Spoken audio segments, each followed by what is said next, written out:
Ang ikalawang sulat ni Pablo sa mga taga-Korinto. Panimula. Ang ikalawang sulat ni Pablo sa mga taga-Korinto ay isinulat noong panahong may suliranin ang apostol at ang ilang kaanib ng iglesia sa Korinto. May ilang tao sa iglesyang ito na tumutulig siya kay Pablo. Subalit, ipinadarama niya ang maalab na hangaring makipagkasundo sa kanila at ipinapahayag rin niya na malulubos ang kanyang kagalakan kung ito'y mangyari. Sa unang bahagi ng sulat, tinatalakay ni Pablo ang kanyang kaugnayan sa iglesia sa Korinto. Ipinapaliwanag niya kung bakit mabigat ang kanyang mga tugon sa paghamak at pagsalungat sa iglesia at inilahad niya ang kanyang katuwaan sa ibinunga nitong pagsisisi at pagkakasundo. Pagkatapos, nanawagan siya sa iglesia na magbigay ng sagalang tulong para sa naghihirap na mga kapatid sa Judea. Sa mga huling kabanata, ipinagtanggol niya ang kanyang pagiging apostol sa ilang taga-Korinto na nagsasabing sila ang tunay na mga apostol at hindi si Pablo. Nilalaman, panimula, si Pablo at ang iglesia sa Korinto, ang tulong sa mga kapatid sa Judea, pagtatanggol ni Pablo sa kanyang karapatan bilang isang apostol, pagwawakas. Unang kabanata, mula kay Pablo na isang apostol ni Kristo Jesus ayon sa kalooban ng Diyos at mula rin sa ating kapatid na si Timoteo, para sa iglesia ng Diyos sa Korinto at sa mga hinirang ng Diyos na nasa buong Akaya. Sumainyo nawa ang pagpapala at ang kapayapaang mula sa Diyos na ating Ama at sa Panginoon Jesucristo. Pasasalamat ni Pablo. Purihin natin ang Diyos at Ama ng ating Panginoong Jesucristo, ang mahabaging Ama at Diyos na pinagmumulan ng lahat ng kaaliwan. Inaaliw niya tayo sa ating mga kapighatian upang sa pamamagitan ng kaaliwang tinanggap natin sa Kanya, ay makatulong naman tayo sa mga nahahapis, sapagkat kung gaano karami ang aming paghihirap dahil sa aming pakikipag-isa kay Kristo, gayon din naman karami ang aming kaaliwan kay Kristo. Kung naghihirap man kami, ito'y para sa ika-aaliw at ikaliligtas ninyo. Kapag naaaliw kami, kayo may naaaliw rin at lumalakas upang inyong matiis ang mga kapighatian dinaranas ninyo tulad namin. Kaya't matibay ang aming pag-asa para sa inyo, sapagkat alam namin kung paanong kahati kayo sa aming kahirapan, magiging kahati rin kayo sa aming kaaliwan. Mga kapatid, nais naming malaman ninyo ang mga kapighatiang dinanas namin sa Asia. Napakabigat ng aming dinanas.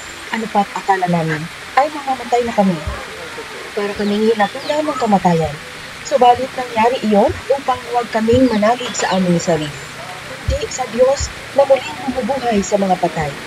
Iniligtas niya kami sa malagim na kamatayan at patuloy na ililigtas. Kami umaasa rin na patuloy niya kaming ililigtas sa tulong ng inyong mga panalangin. Sa gayon, marami ang magpapasalamat sa Diyos dahil sa pagpapala niya sa amin bilang tugon sa panalangin ng marami. Nagbago ng balak si Pablo. Ito ang aming ipinagmamalaki at pinapatunayan naman ng aming bughi. Tapat at walang pagkukunwari ang aming pakikisama sa lahat, lalo na sa inyo. Subalit nagawa namin ito sa tulong ng Diyos at hindi sa pamamagitan ng karunungan ng tao. Isinulat namin sa inyo iyon lamang. Kaya ninyong basahin at unawain. Gayunpaman, hindi pa rin ninyo kami lubos na maunawaan. Ngunit, umaasa akong mauunawaan din ninyo kami upang sa araw ng ating Panginoong Yesus ay maipagmalaki ninyo kami kung paanong ipinagmamalaki namin kayo. Dahil sa natitiyak ko ito, binalak kong pumunta muna diyan upang lalo kayong pagpapalain. Binalak kong dalawin muna kayo diyan bago pumunta sa Macedonia at dumaan muli sa pagbabalik ko galing doon upang matulungan ninyo ako sa pagpunta ko sa Judea. Ako ba'y nagdadalawang isip ng balakang ko ito? Ako ba'y nagpaplanong tulad ng mga taga-sanglibutan na nagsasabi ng oo at pagkatapos ay hindi naman pala? Kung paanong ang Diyos ay tapat, gayon din ang salita ko sa inyo. Ang oo ko ngayon ay mananatiling oo. Ang anak ng Diyos na si Jesucristo na ipinangaral namin ni Silvano at Timoteo ay hindi oo at hindi dahil lagi siyang oo. Sapagkat kay Kristo ang lahat ng pangako ng Diyos ay palaging oo. Dahil sa Kanya, nakakasagot tayo ng amen para sa ikaluwalhati ng Diyos. Ang Diyos ang nagpapatibay sa amin at sa inyo sa pamamagitan ng pakikipag-isa kay Kristo at siya rin ang humirang sa amin. Nilagyan niya kami ng kanyang tapat at pinagkalooban ng kanyang espiritu bilang patunay na tutuparin niya ang kanyang mga ipinangako. Saksi ko ang Diyos, alam niya ang laman ng aking puso. Hindi muna ako pumunta riyan sa Korinto sapagkat kayo rin ang inaalala ko. Hindi sa nais naming pangunahan kayo sapagkat alam namin sinisikap ninyo maging matatag sa pananampalataya. Nais lamang namin tumulong upang maging maligaya kayo. Ikalawang kabanata. Sapagkat ipinasya kong huwag na munang pumunta riyan upang hindi kayo muling madulutan ng kalungkutan. Dahil kung dudulutan ko kayo ng kalungkutan, sino pa ang aaliw sa akin? Hindi ba't kayo rin? Kaya sumulat muna ako sa inyo, ayaw ko. Sa pagpunta ko riyan ay dulutan ng lungkot ang mga taong dapat magpaligaya sa akin. Sapagkat natitiyak kong ang aking kaligayahan ay kaligayahan din ninyong lahat. Ang puso ko'y puno ng kalungkutan at pag-aalala nang sulatan ko kayo at maraming luha ang tumulog habang sinusulat ko iyon. Sumulat ako sa inyo, hindi upang kayo'y dulutan ng kalungkutan, kundi upang ipadama kung gaano kalaki ang aking pagmamahal sa inyo. Patawarin ang nagkasala. Kung may nagdulot ng kalungkutan, kanino man, hindi ito sa aking ginawa. Hindi sa pinalalaki ko ang bagay na ito. Pero ang totoo, kayong lahat ang dinulutan niya ng kalungkutan. Sapat na ang parusang iginawad sa kanya nang nakararami sa inyo. Dapat na ninyo siyang patatawarin at alipin upang hindi naman siya tuluyang masiraan ng loob. Kaya nakikiusap akong ipadama ninyo sa kanya na siya ay mahal pa rin ninyo. Ang isa pang dahilan ng pagsulat ko sa inyo noon ay upang subukin kayo at alamin kung sinusunod ninyo ang lahat ng ipinangangaral ko sa inyo. Ang sino mang pinatawad ninyo ay pinatawad ko na rin. Ang pinatawad ko, kung mayroon man, akong dapat patawarin, ay pinatawad ko na sa harapan ni Kristo, alang-alang sa inyo, upang hindi tayo malinlang ni Satanas at hindi naman lingid sa atin ang gusto niyang mangyari. Hindi mapanatag si Pablo sa Troas. Nang dumating ako sa Troas upang mangaral ng magandang balita tungkol kay Kristo, binigyan ako ng Panginoon ng magandang pagkakataon upang maisagawa iyon. Ngunit hindi rin ako mapanatag sapagkat hindi ko natagpuan doon si Tito na ating kapatid. Kaya ako ay nagpaalam sa mga taga roon at nagtuloy sa Macedonia. Nagtagumpay dahil kay Kristo. Ngunit salamat sa Diyos at lagi niya kaming isinasama sa parada ng tagumpay ni Kristo dahil sa aming pakikipag-isa sa Kanya. At sa pamamagitan namin ay pinalalaganap ng Diyos sa lahat ng dako ang mabangong halimuyak ng pagkakakilala sa Kanya. Para kaming mabangong samyo ng insenso, inihahandog ni Kristo sa Diyos at nalalanghap naman ng mga naliligtas at ng mga napahamak. Sa mga napapahamak, ito ay parang alingasaw na nakamamatay. Ngunit sa mga naliligtas, ito ay halimuyak na nagdudulot ng buhay. Sino ang may sapat na kakayahang gumawa ng mga bagay na ito? Hindi kami, katulad ng iba riyan na ikinakalakal ang salita ng Diyos. Sa halip, bilang sugo ng Diyos at lingkod ni Kristo, buong katapatang ipinapangaral namin ito. Mga lingkod ng bagong tipan. Ikatatlong kabanata. Akala ba ninyo ay pinupuri na naman namin ang aming sarili? Kami ba'y tulad ng iba na nangangailangan pa ng rekomendasyon para sa inyo o mula sa inyo? Kayo na mismo ang aming rekomendasyon. Kayo na nakasulat sa aming puso at makikilala at mababasa ng lahat. Maliwanag na kayo ang sulat ni Kristo. Ang sulat na ipinadala niya sa pamamagitan namin. Hindi nakasulat sa pamamagitan ng tinta, kundi isinulat ng Espiritu ng Diyos na buhay at hindi sa mga tapyas na bato, kundi sa puso ng mga tao. Nasasabi namin ito dahil kami ay may pagtitiwala sa Diyos sa pamamagitan ni Kristo. Kung sa aming sarili lamang ay wala kaming kakayahang gawin ito, subalit ang aming kakayahan ay kaloob ng Diyos. Binigyan niya kami ng kakayahang maging lingkod ng bagong tipan. Isang kasunduang hindi nababatay sa kautosang nakasulat, kundi sa Espiritu. Sapagkat ang kautosang nakasulat ay nagdudulot ng kamatayan, ngunit ang Espiritu ay nagbibigay buhay. Nang ibigay ang kautosang nakaukit sa mga tapyas na bato, nahayag ang kaluwalhatian ng Diyos. Kaya nga, hindi matingnan ng mga Israelita ang mukha ni Moises, kahit na ang liwanag na iyon sa mukha niya ay pansamantala lamang. Kung ang paglilingkod na batay sa kautosang nakaukit sa bato at nagdadala ng kamatayan, ay dumating na may kalakip na gayong kaluwalhatian. Gaano pa kaya ang kaluwalhatian ng paglilingkod ayon sa Espiritu? Kung may kaluwalhatian ang paglilingkod na nagdudulot ng hatol na kamatayan, lalo pang maluwalhati ang paglilingkod na nagdudulot ng pagpapawalang sala. Dahil dito, masasabi natin ang dating kaluwalhatian ay wala na, sapagkat napalitan na ito ng higit na maluwalhati. Kung may kaluwalhatian ang lumilipas, lalong higit ang kaluwalhatian na ang nananatili magpakailanman. Dahil sa pag-asa namin iyan, malakas ang aming loob.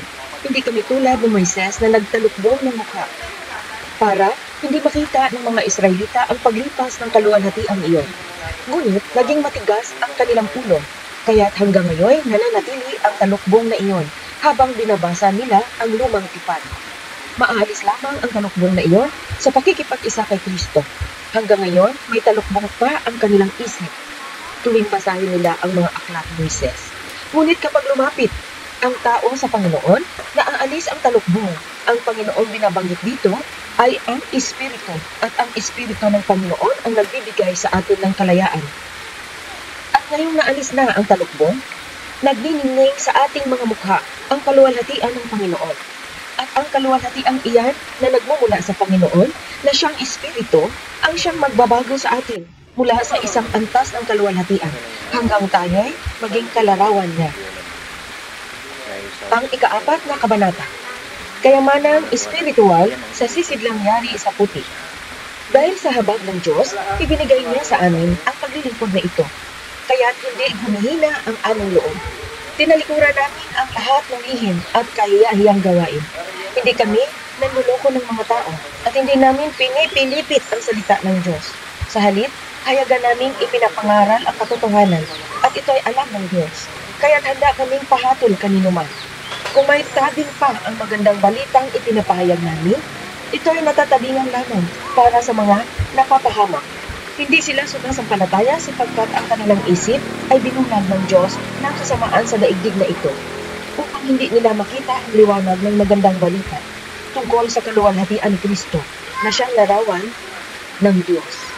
Hindi namin ipinapangaral ang aming sarili, kundi si Kristo bilang Panginoon, at kami ay lingkod ninyo alang-alang kay Jesus. Sapagkat ang Diyos na nagsabi, mula sa kadiliman ay sisilang ang liwanag, ay siya ring nagbigay liwanag sa aming isip upang makilala namin ang kaluwalhatian ng Diyos na nahahayag sa mukha ni Kristo. Ngunit kaming pinagkalooban ng kayamanang espiritual na ito ay hamak na sisidlan lamang, tulad ng mga palayok, upang ipakilalang ang dakilang kapangyarihan ito sa Diyos ay hindi sa amin. Kabi-kabilaan ang pagpapahirap sa amin, ngunit di kami nalulupit. Kung minsay, nababagabag kami, ngunit di nawawalan ng pag-asa. Inuusig kami, ngunit hindi kami pinababayaan ng Panginoon. Napapabagsak kami, ngunit di tuluyang napapatay. Lagi namin taglay sa aming katawan ang kamatayan ni Jesus, upang sa pamamagitan ng aming katawan ay mahayag ang kanyang buhay. Habang kami nabubuhay, lagi kaming nabibingit sa kamatayan, alang-alang kay Jesus, upang sa aming katawang may kamatayan ay mahayag ang kanyang buhay. At habang kami dahan-dahang namamatay, kayo na may nagkakaroon ng buhay. Sinasabi ng kasulatan, nagsalita ako sapagkat ako'y sumampalataya, sa ganoon ding diwa ng pananampalataya, nagsasalita kami, dahil kami sumasampalataya. Sapagkat alam namin ang Diyos na muling bumuhay sa Panginoong Jesus, ay siya rin bubuhay sa amin kasama si Jesus, at magdadala sa atin sa kanyang piling. Ang lahat ng pagtitiis ko ay para sa kapakanan ninyo, upang sa pagdami ng mga makakatanggap ng mga kaloob ng Diyos, lalo pang dumami ang magpapasalamat at magpupuri sa Kanya, nabubuhay sa pananampalataya. Kaya hindi kami nasisiraan ng loob kahit na humihina ang aming katawang lupa. Patuloy namang lumalakas ang aming espiritu araw-araw. Ang bahagya at panandaliang kapigatiang dinaranas namin ngayon ay magbubunga ng kagalagang walang hanggan at walang katulad. Kaya ang paningin namin ay nakatuon sa mga bagay na di nakikita at hindi sa mga bagay na nakikita, sapagkat panandalian lamang ang mga bagay na nakikita, ngunit walang hanggan ang mga bagay na di nakikita. 5 kabanata. Alam natin kapag nasira na ang toldang tinatahanan natin ngayon na tumutukoy sa ating katawang lupa, tayo'y may tahanan sa langit na hindi kailanman masisira. Isang tahanang ginawa ng Diyos at hindi ng tao. Dumaraing tayo habang tayo'y nasa katawang ito at labis na nananabik sa ating tahanang makalangit upang mabihisan na tayo nito ay hindi tayo matagpuang hubad. Habang nakatira pa tayo sa taldang ito, tayo ay naghihinagpis at dumaraing. Hindi dahil nais na nating iwaksi ang katawang panlupa, kundi dahil nais na nating mabihisan ng katawang panlangit. Sa gayon, ang buhay na may katapusan ay mapapalitan ng buhay na walang hanggan. Ang Diyos mismo ang nagtalaga sa atin para sa ganitong pagbabago at ibinigay niya sa atin ang Espiritu bilang katibayan na ito'y matutupad. Kaya't laging malakas ang ating loob kahit na alam nating habang tayo'y narito pa sa katawang lupa, hindi tayo makakapasok sa tahanang inihanda ng Panginoon sapagkat namumuhay tayo batay sa pananampalataya sa Panginoon at hindi sa mga bagay na nakikita. Malakas nga ang loob nating iwanan ang katawang ito na ating tinatahanan ngayon upang manirahan nasa piling ng Panginoon. Kaya naman, ang pinakananais natin ay maging kalugod-lugod sa Kanya. Maging nasa katawang lupa tayo o maging nasa piling na Niya. Sapagkat lahat tayo ay haharap sa hukuman ni Kristo at tatanggap ng nararapat ayon sa ating mga gawang mabuti o masama nang tayo ay nabubuhay pa sa daigdig na ito. Pakikipagkaibigan sa Diyos sa pamamagitan ni Kristo. Kaya nga, dahil may takot kami sa Panginoon, sinisikap naming hikayatin ang mga tao na manumbalik sa Kanya. Alam ng Diyos ang tunay naming pagkatao at inaasahan kung kilalang kilala rin ninyo ako. Hindi dahil sa nais naming ipagmalaki muli sa inyo ang aming sarili, kundi nais naming bigyan kayo ng dahilan upang kami maipagmalaki ninyo nang sa gayon ay masagot ninyo ang mga taong walang ipinagmamalaki kundi ang mga bagay na panlabas at hindi ang tunay na pagkatao. Kung kami parang nasisiraan ng isip, iyon ay alang-alang sa Diyos. At kung matalino naman kami, iyan ay para sa kapakanan ninyo. Ang pag-ibig ni Kristo ang maghahari sa amin, sapagkat natitiyak naming may isang namatay para sa lahat. Kung kaya't ang lahat ay mabibilang ng patay. Namatay siya para sa lahat, upang ang mga nabubuhay ngayon ay huwag nang mabuhay para sa sarili, kundi para kay Kristo, na namatay at muling nabuhay para sa kanila. Kaya ngayon, ang pagtingin natin sa bawat tao ay hindi na batay sa sukatan ng tao. Noong unay, ganoon ang ating pagkakakilala kay Kristo, ngunit ngayon hindi na. Kaya kung nakipag-isa na kay Kristo ang isang tao, isa na siyang bagong nilalang. Wala na ang dati niyang pagkatao. Sa halip, ito'y napalitan na ng bago. Ang Diyos ang gumawa ng lahat ng ito. Sa pamamagitan ni Kristo, ibinilang niya tayong mga kaibigan at hindi nakaaway. At pinili niya kami upang iba pang mga tao ay maging kaibigan din niya. Ang ibig sabihin, sa pamamagitan ni Kristo, ang mga tao'y ibinilang ng Diyos na kaibigan at nilimot na niya ang kanilang mga kasalanan. At kami naman ay inatasan niyang ipamanita ito. Kaya nga, kami mga sugo ni Kristo, ang Diyos mismo ang nakikiusap sa inyo sa pamamagitan namin. Kami nakikiusap sa inyo alang-alang kay Kristo. Hayaan ninyong maging kaibigan kayo ng Diyos. Hindi nagkasala si Kristo. Ngunit dahil sa atin, siya'y itinuring na makasalanan upang sa pamamagitan niya ay maging matuwid tayo sa harap ng Diyos. Ika-6 na kabanata. Yaman kami mga katulong sa gawain ng Diyos, nakikiusap kami sa inyo na huwag ninyong sayangin ang kagandahang loob na ibinigay sa inyo ng Diyos. Sapagkat sinasabi niya, sa kaukulang panahon ay pinakinggan kita. Sa araw ng pagliligtas, sinatuluhan kita. Ngayon na ang panahon na nararapat. Ito na ang araw ng pagliligtas. Iniwasan namin makagawa ng anumang ipagdaramdam ni naman upang hindi makulaan ang aming paglilingkod. Sa halip, sinisikap namin sa lahat ng paraan na ipakilalang kami lingkod ng Diyos sa pamamagitan ng matiyagang pagtitiis sa lahat ng uri ng kahirapan, kapighatian at mga kagipitan. Kami hinagupit, ibinilanggo at binugbog. Naranasan namin ang magtrabaho ng labis, ang di matulog magdamag at di kumain ng ilang araw. Namuhay kami ng malinis, may kaalaman, pagtitiis at kabutihan upang ipakilalang kami lingkod ng Diyos sa patnubay ng Espiritu Santo at sa pamamagitan ng aming tapat na pag-ibig, tapat na pananalita at ng kapangyarihan ng Diyos. Ang pagiging matuwid ang siya naming sandatang panlaban at panangga. Naranasan naming maparangalan at siraan ng puti, ang laitin at papurihan. Kami itinuring na sinungaling, gayong totoo naman ang aming sinasabi. Itinuturing na di kilala, gayong kami kilalang kilala. Itinuturing na namamatay na, ngunit buhay naman. Pinaparusahan kami, subalit hindi kami namamatay. Inari kaming nalulungkot, ngunit laging nagagala. Mukhang naghihirap, ngunit pinapayaman namin ang marami. Parang walang-wala, ngunit sagana sa lahat ng bagay. Mga kapatid na taga-Korinto, sapatan ang pagsasalita namin sa inyo. Ibinukas namin ang puso namin sa inyo. Hindi namin isinara ang aming puso sa inyo. Kayo ang nagsara ng inyong puso sa amin. Ako ay nagsasalitang tulad ng isang ama. Kaya buksan naman niyo sa amin ang inyong puso, tulad ng ginagawa namin sa inyo. Ang pakikisama sa mga di sumasampalataya. Huwag na kayong makipag-isa sa mga di sumasampalataya. Maaari bang magsama ang katuwiran at ang kalikuan? O kaya'y ang liwanag at ang kadiliman? Maaari bang magkasundo si Kristo at si Belial? Ang kaugnayan ng sumasampalataya sa di sumasampalataya? O di kaya'y ng templo ng Diyos sa Diyos-Diyosan? Hindi ba tayo ang templo ng Diyos na buhay? Siya na rin ang may sabi, mananahan ako at mamumuhay sa piling nila. Ako ang magiging Diyos nila at sila'y magiging bayan ko. Kaya't lumayo kayo sa kanila, humiwalay kayo sa kanila, sabi ng Panginoon. Huwag kayong makisama sa anumang karumihan at tatanggapin ko kayo. Ako ang magiging ama ninyo at kayo ay magiging mga anak ko, sabi ng Panginoong makapangyarihan sa lahat. Ikapitong kabanata. Mga minamahal, sapagkat ipinagpangako sa atin ang mga bagay na ito, alisin natin sa ating sarili ang lahat ng nakapagpaparumi sa ating katawan at sa ating espiritu. Sikapin nating mamuhay ng may ganap na kabanalan at paggalang sa Diyos. Ang kagalakan ni Pablo, bigyan ninyo kami ng puwang sa inyong puso. Kailanmay, hindi namin pininsala, siniraan o pinagsamantalahan ang sinuman sa inyo. Sinasabi ko ito hindi upang hatulan kayo, sapagkat gaya ng isinabi ko, mahal na namin kayo at magkasama tayo sa buhay at kamatayan. Lubos ang aking pagtitiwala sa inyo. Lagi ko kayong ipinagmamalaki.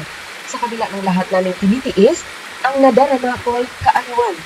Nag-uumapaw sa puso ko ang kagalakan. Nang kami na sa Macedonia, hindi rin kami nakapagpahinga. Sa lahat ng pagkakataon ay naranasan namin ang matinding hirap. Panunuligsa mula sa mga di kaamig sa iglesia. At takot naman na nasa aming puso. Subalit ang mga naghihinagpis ay hindi pinababayaan ng Diyos. Inalir niya kami sa pagdating ni Tito. Hindi lamang ang pagdating niya ang nakaaliw sa amin. Maging ang kabutihang ginawa ninyo sa Kanya ay nakaaliw din sa amin. Ibinalita niya ang inyong pananabik na ako'y makita, ang inyong kalungkutan at pagmamalasakit sa akin, kaya't lalo akong magalak. Hindi ko pinagsisihan ang pagkasulat ko sa inyo, kahit na nalungkot kayo dahil dito. Nalungkot na ako nang malaman kong nasaktan kayo ng kaunti dahil sa aking sulat. Ngayon ay nagagalak na ako, sapagkat ang kalungkutang iyon ay ginamit ng Diyos para akayin kayo na pagsisihan at talikuran ang inyong pagkakasala. Kaya hindi kayo napasama dahil sa amin, sapagkat ang kalungkutang buhat sa Diyos ay nagbubunga ng pagsisisi at pagbabago tungo sa kaligtasan. Ngunit ang kalungkutang dulot ng mundo ay humahantong sa kamatayan. Tingnan ninyo ang ibinunga ng kalungkutang buhat sa Diyos. Naging masikap kayo at masigasig na ipakilalang kayo ay walang kasalanan tungkol sa mga bagay na ito. Namuhi kayo sa inyong sarili. Nagkaroon kayo ng banal na pagtatakot. Nanabi kayo sa aking pagdating. Nagkaroon ng malasakit at hangaring maparusahan ang nagkasala. Ipinakita ninyo sa lahat ng paraan na kayo ay walang kinalaman sa mga bagay na iyon. Alam ng Diyos na ang pagsulat ko sa inyo ay hindi dahil sa taong nagkasala o sa taong ginawa ng kasalanan, kundi upang makita ninyo kung gaano ang inyong pagmamalasakit sa amin. Kaya't ang ginawa ninyo ay nagdulot sa amin ng malaking kaaliwan at nalubos ang aming kagalakan dahil sa kasiyahang nadama ni Tito sa inyong piling. Ipinagmalaki ko kayo sa kanya at hindi naman ako napahiya, sapagkat kung paano lahat ng sinasabi ko sa inyo ay totoo, napatunayang totoo rin ang lahat ng sinabi ko kay Tito tungkol sa inyo. At habang inisip niya ang inyong pagkamasunurin, lalo naman kayong napapamahal sa kanya. Hindi rin niya malimut-limutan ang magandang pagtanggap at paggalang ninyo sa kanya. Labis akong nagagalak dahil kayo'y lubos kong mapagkakatiwalaan. Ikawalong kabanata. Paano dapat magbigay ang isang Kristiyano? Mga kapatid, nais naming malaman ninyo ang ipinakitang kagandahang loob ng Diyos sa mga iglesia sa Macedonia. Dumana sila ng matinding kahirapan at ito'y isang maigpit na pagsubok sa kanila. Ngunit sa kabila ng kanilang paghihikahos, masayang-masaya pa rin sila at bukas ang palad sa pagbibigay. Sila'y kusang loob na nagbigay, hindi lamang sa abot ng kanilang kaya, kundi higit pa. Alam ko ito sapagkat maigpit nilang ipinakiusap sa amin na sila'y bigyan ng pagkakataong makatulong sa mga kapatiran na taga-Jerusalem. At higit sa inaasahan namin, inalaan nila ang kanilang sarili una sa Panginoon at pagkatapos sa amin, ayon sa kalooban ng Diyos. Kaya pinakiusapan namin si Tito dahil siya ang nagsimula ng gawain ito na kayo'y tulungan niya hanggang sa malubos ang pagkakawang gawa ninyong ito. Subalit habang kayo'y sumasagana sa pananampalataya, sa pagpapahayag, sa kaalaman, sa kasipagan at sa inyong pag-ibig sa amin, sikapin din ninyong manguna sa pagkakawang gawa. Hindi sa inuutusan ko kayo. Sinasabi ko lamang sa inyo ang ginagawang pagtulong ng iba upang masubok ang katapatan ng inyong pag-ibig. Hindi kaila sa inyo ang kagandahang loob ng ating Panginoong Jesucristo. Kahit na mayaman, naging mahirap siya upang mapayaman kayo sa pamamagitan ng kanyang pagiging mahirap. Kaya ito ang payo ko, ipagpatuloy ninyo ang inyong pag-iipon ng kaloob na sinimulan ninyo noon, pang 1 taon. Kayo ang nanguna, hindi lamang sa pagsasagawa nito kundi maging sa pagpapanukala. Kaya't ituloy na ninyo ito. Ang kasigasigang ipinakita ninyo noon ay ipagpatuloy ninyo hanggang sa matapos. Magbigay kayo ayon sa inyong makakaya, sapagkat kung bukal sa kalooban ang pagbibigay, tatanggapin ng Diyos ang inyong nakayanan. Hindi niya hinihintay na magbigay kayo ng hindi ninyo kaya. Hindi sa ibig kong guminawa ang iba at mabigatan naman kayo, kundi upang matulungan ninyo ang isa't isa. Pasagana kayo ngayon, marapat lamang na tulungan ninyo ang mga nangangailangan. Kung kayo naman ang mangailangan at sila'y sumagana, sila naman ang tutulong sa inyo. Sa gayon, pareho kayong nakatulong sa isa't isa. Tulad ng nasusulat, ang kumuha ng marami ay hindi lumabis, at ang kumuha ng kaunti ay hindi naman kinulang. Si Tito at ang kanyang mga kasama. Nagpapasalamat ako sa Diyos dahil binigyan niya si Tito ng pagmamalasakit, tulad ng pagmamalasakit ko sa inyo. Hindi lamang niya pinaulakan ang aming pakiusap, kundi sa kagustuhang makatulong sa inyo. Nagpresinta pang siya ang pupunta riyan. Pinasama namin sa kanya ang kapatid na kilala sa lahat ng iglesia dahil sa kanyang pangangaral ng magandang balita. Hindi lamang iyan, siya ay pinili ng mga iglesia upang maglakbay kasama namin at tulungan kami sa pangangasiwa sa gawain ito. Ang ganitong paglilingkod ay para sa ikadadakila ng Panginoon at sa amin marugdog na hangaring matulungan kayo. Nag-iingat kami upang walang masabi ang sinuman tungkol sa pangangasiwa namin sa malaking kaloob na ito. Ang layunin namin ay magawa ang tama, hindi lamang sa paningin ng Panginoon, kundi maging sa paningin ng mga tao. Kaya isinusugo namin kasama nila ang isa pa naming kapatid na subok na namin sa maraming pagkakataon at sa lalong masigasig sa pagtulong ngayon dahil sa malaking tiwala niya sa inyo. Tungkol kay Tito, siya ang kasama ko at kamanggagawa sa pagtulong sa inyo. Tungkol naman sa mga kapatid na kasama niya, sila'y mga apostol ng mga iglesia sa ikararangal ni Kristo. Kaya't ipadama ninyo sa kanila ang matapat ninyong pag-ibig upang makita ng mga iglesia na hindi kami nagkamali sa pagmamalaki tungkol sa inyo. Ikasyam na kabanata. Tulong sa mga kapatid na nangangailangan. Hindi na kailangan sumulat pa ako sa inyo tungkol sa pagtulong sa mga kapatid sa iglesia sa Judea. Alam kong handa na kayong tumulong, kaya't ipinagmamalaki ko kayo sa mga taga-Macedonia. Ang sabi ko ay handa na kayong taga-Akaya noon pang nakaraang taon. At dahil dito'y, lalo silang sumigla sa pagtulong, kaya't pinauna ko riyan ang mga kapatid na ito upang hindi kami mapahiya sa aming pagmamalaki tungkol sa inyo. At nang maihanda na ninyo ang inyong tulong, gaya ng sinabi ko, baka kami mapahiya. Huwag nang sabihin pati kayo kung may mga taga-Macedonia na sumama sa akin at nakita nilang hindi pala kayo handa. Kaya't pinakiusapan ko ang mga kapatid na mauna riyan upang maihanda ang tulong na ipinangako ninyo. Sa gayon, makikita na talagang kusang loob ang pagbibigay ninyo at hindi sa pilitan. Tandaan ninyo ito, ang nagtatanim ng kakaunti ay aani ng kakaunti, at ang nagtatanim naman ng marami ay aani ng marami. Ang bawat isa ay dapat magbigay ayon sa sariling pasya, maluwag sa loob at di napipilitan lamang, sapagkat iniibig ng Diyos ang kusang nagbibigay ng may kagalakan. Magagawa ng Diyos na pasaganain kayo sa lahat ng bagay at higit pa sa inyong pangangailangan, upang may magamit kayo sa pagkakawang gawa. Tulad ng masusulat, siya ay nagbibigay ng libre sa mga dukha. Ang kanyang katuwiran ay walang hanggan. Ang Diyos na nagbibigay ng binhi, itatanim, at tinapay na makakain, ang siya ring magbibigay sa inyo ng binhi at magpapalago nito upang magbunga ng sagana ang inyong kabutihang loob. Pasasaganain niya kayo sa lahat ng bagay upang mas marami ang inyong matulungan. Sa gayon, lalong darami ang magpapasalamat sa Diyos dahil sa inyong tulong na dadalhin namin sa kanila. Ang pagtulong ninyong ito sa mga kapatid ay hindi lamang makakatugon sa kanilang pangangailangan, kundi magiging dahilan pa ng walang hanggang pasasalamat nila sa Diyos. Ang bukas palad ninyong pagbibigay sa kanila at sa lahat ng siyang magpapatunay na matapat ninyong sinusunod ang magandang balita ni Kristo. Dahil diyan, magpupuri sila sa Diyos. Kaya't buong pagmamahal nila kayong ipapanalangin dahil sa dakilang kaloob ng Diyos sa inyo. Salamat sa Diyos dahil sa kanyang kaloob na walang kapantay. Ika-10 kabanata. Ipinagtanggol ni Pablo ang kanyang paglilingkod. Ako si Pablo na ang sabi ng ilan ay mapagpakumbaba at mabait kapag kaharap ninyo, ngunit matapang kapag malayo, ay nakikiusap sa inyo, alang-alang sa kababaang loob at kabutihan ni Kristo. Ipinapakiusap kong huwag ninyo akong piliting magsalita ang mabigat pagdating ko riyan, dahil kaya kong gawin iyon sa mga nagsasabing kami namumuhay ayon sa pamamaraan ng mundong ito. Kung nabubuhay man kami sa mundong ito, hindi naman kami nakikipaglaban ayon sa pamamaraan ng mundong ito.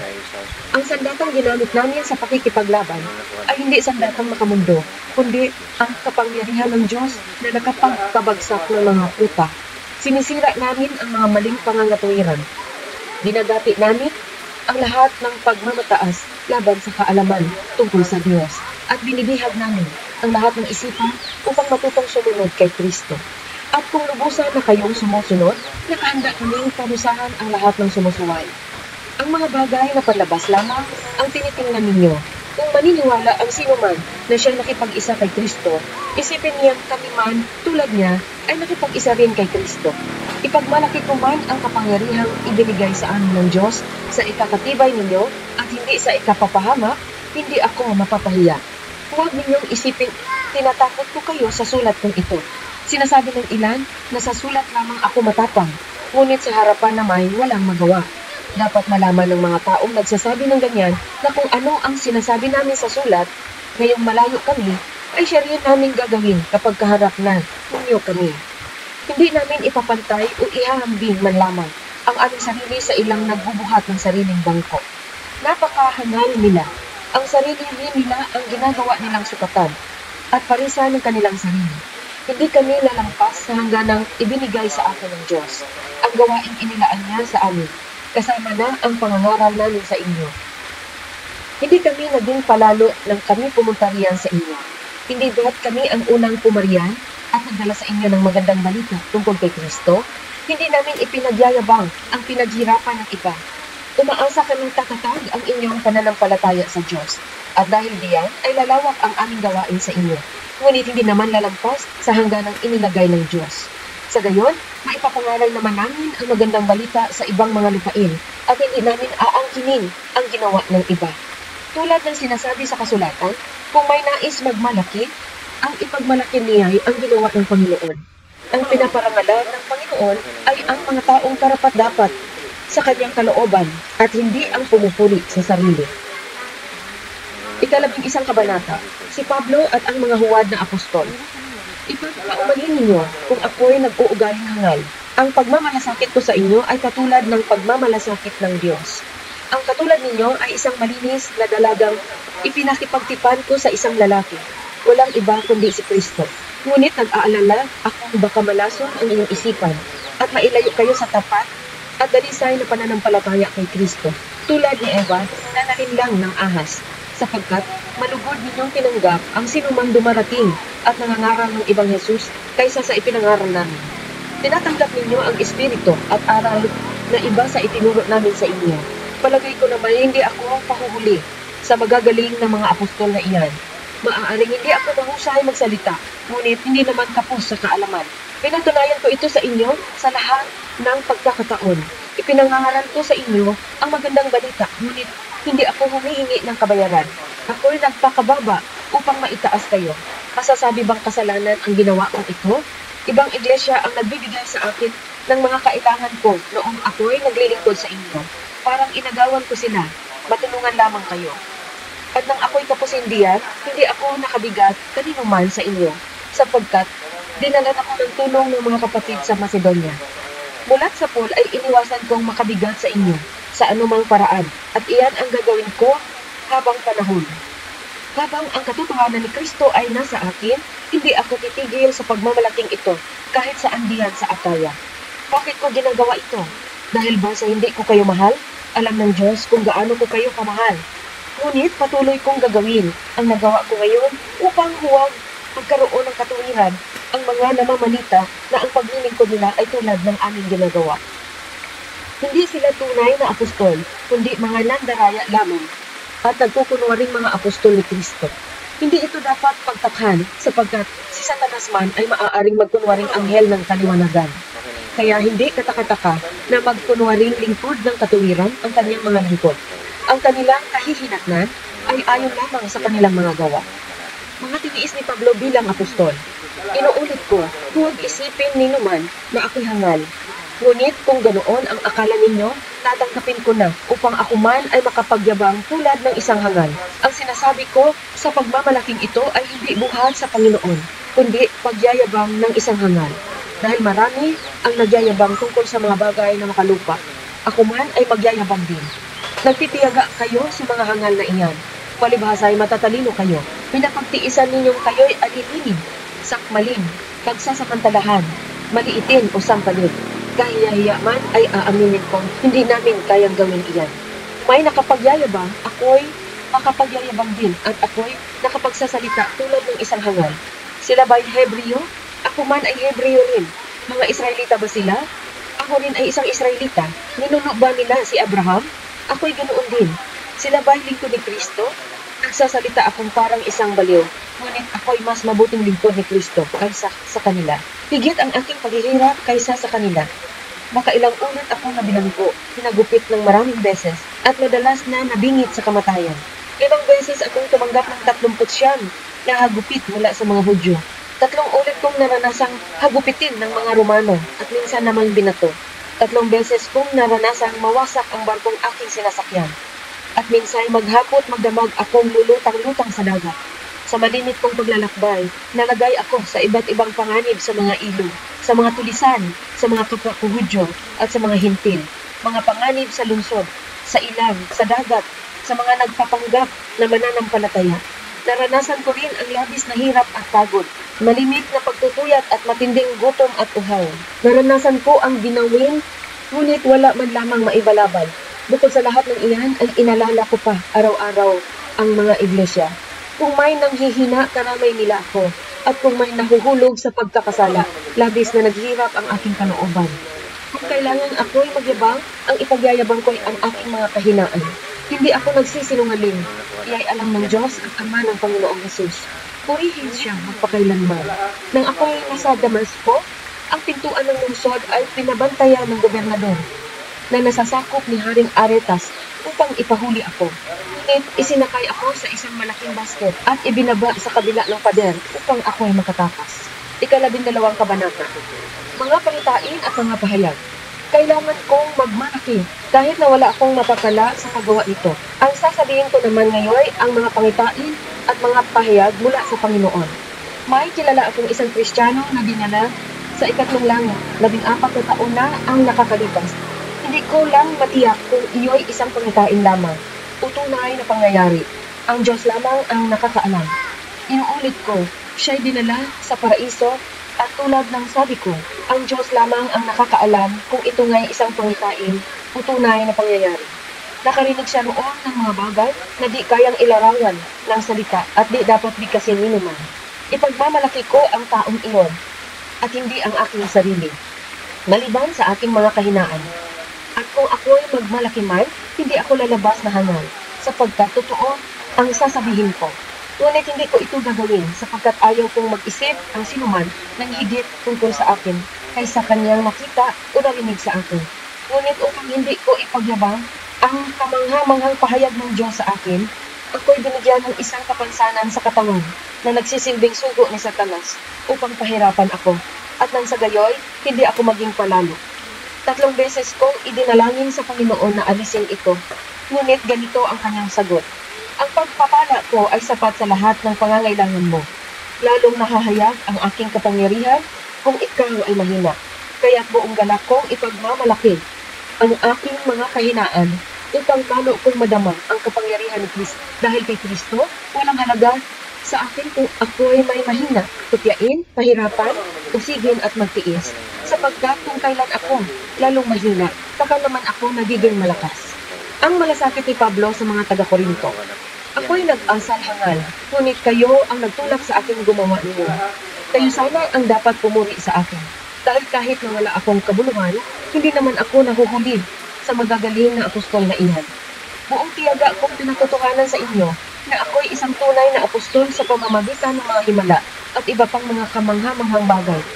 Paano nakalamang sa inyo ang ibang mga iglesia? Hindi sila nakalamang, liban sa pangyayaring hindi ako humingi sa inyo ng kahit anong tulong. Ipagpatawad ninyo kung iyon ay isang pagkukulang. Ito ang ikatlong pagpunta ko riyan, at hindi ako naging pabigat sa inyo. Kayo ang nais ko, hindi ang inyong ari-arian. Ang mga magulang ang dapat mag-impok para sa mga anak, at hindi ang mga anak para sa mga magulang. At ikaliligaya kong bugulin ang lahat, at ihandog pati ang aking buhay para sa inyong kapakanan. Dahil ba sa kayo'y minahal ko ng labis, kaya kaunti ang pagmamahal ninyo sa akin? Alam ninyong hindi ako nakabigat kanino man sa inyo, subalit sinasabi ng ilan na ako'y tuso at nandaraya lamang sa inyo. Bakit? Pinagsamantalahan ko ba ang inyong kabutihan sa pamamagitan ng mga isinugo ko riyan? Pinakiusapan ko si Tito na pumunta riyan at pinasama ko sa kanya ang isang kapatid. Si Tito ba ay nagsamantala sa inyo? Hindi ba't namuhay kami ayon sa iisang espiritu at iisa ang aming pamamaraan? Akala ba ninyo'y ipinagtatanggol namin ang aming sarili? Hindi. Nagsasalita kami sa harapan ng Diyos ayon sa kalauban ni Kristo. Mga minamahal, lahat ng ginagawa namin ay para sa ikabubuti ninyo. Nangangamba ba akong baka pagpunta ko riyan ay may makita ako sa inyong hindi ko magustuhan at kayo naman ay may makita sa aking hindi ninyo magustuhan. Baka ang matagpuan ko'y pag-aaway-away, pag-iinggitan, pag-aalitan, pagmamaramot, pagsisiraan, pagchichismisan, pagmamataas at kaguluhan. Nangangamba ako na pagpunta kong muli riyan, hiyain ako ng aking Diyos sa harapan ninyo. At itatangis ko ang karumihan, pakikiapid, at kahalayang hindi pa ninyo pinagsisihan, tinatalikuran. Ikatlong kabanata, pangwakas na babala at mga pagbati.